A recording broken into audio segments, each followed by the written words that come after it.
So now it's time to show you what I believe is the most significant maritime artifact in the Santa Barbara Channel, and certainly the pride and joy of the Santa Barbara Maritime Museum. Behind me there is the first order Fresnel lens from Point Conception Lighthouse. And Point Conception is the demarcation between Northern and Southern California.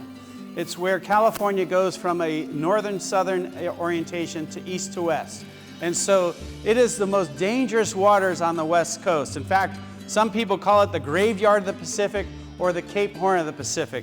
Not unusual for 30 to 40 foot swells out there, heavy, heavy fog, and 60 to 70 mile-an-hour winds, and a lot of shipwrecks in that area.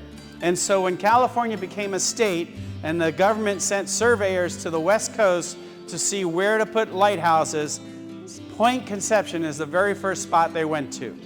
And they built the lighthouse there on an upper bluff. It started construction in 1854. This lens was being built at the same time in Paris, France. It was shipped around Cape Horn and then to San Francisco, then to Coho Beach, and first lit at the lighthouse on February 1st, 1856. And we call it a Fresnel lens because it was designed by Augustine Fresnel. Before that, they used argan lamps. And argan lamps had a flame, they had a mirror behind it, and they would reflect that light source and capture about 15% of the light source. Fresnel realized that light was a wave, and he developed these glass prisms. And he took all that light source through these glass prisms and directed them into a single beam of light. And it revolutionized lighthouses. Before that, a light could be seen 5 miles off. This lens, burning oil, could be seen 25 miles out to sea. This one in particular is very unique. It has 16 bullseyes. Those are those round circles up there. And it has 624 individual pieces of glass. Fresnel lenses worked just like grandfather clocks. In fact, the company who built this lens, Henri Lepeau, was at one time the official clockmaker for the King of France.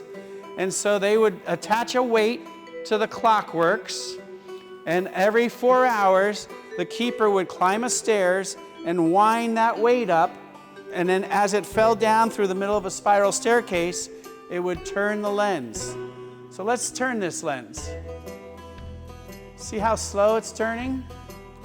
So this lens, every lighthouse has a different signature or characteristic. Because if you're out at sea in the middle of a dark night, especially in stormy seas, it's great to see a lighthouse, but you really want to know exactly which one you're looking at. The signature of this lens was it would make one full turn every 8 minutes, and that means it has 16 bullseyes. That means every 30 seconds you'd see that beam of light come across your ship, your bow, for 2 seconds. And you would look at your chart, find Point Conception, and it would say on the chart, 2-second flash, 30-second interval.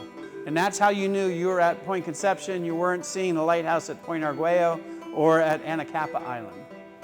So, and then there was a lantern over here that would burn oil.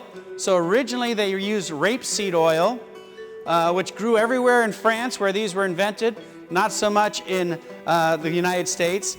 Then they went to kerosene. So they would pump the oil through here, fill it up. They were constantly trimming this wick, and it was a 5-wick system.